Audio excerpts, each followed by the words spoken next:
د اوسنیو عامه خدمتونو د وړاندې کولو پروسې پیچلې، اوږدې او قلمي دي.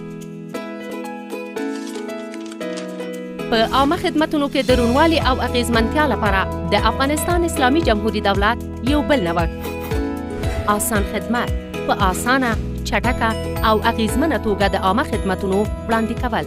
تر دې وروسته به پاسپورټ، د کورنۍ او بهرنیو وګړو د کار جواز، تذکره، د موټر چلولو لایسنس، د موټرو اسناد او نور ډیر عامه خدمتونه د آسان خدمت لخوا تر یو چتر لاندې وړاندې کیږي.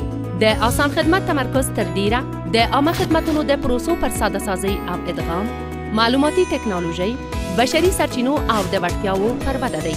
موږ تاسو ته دا زیری درکوو چې هره ورځ به د مخابرات او معلوماتي ټکنالوژي وزارت د آسان خدمت ادارې له لوري د اغیزمنو، رڼو او چټکو عامه خدمتونو شاهد واوسئ.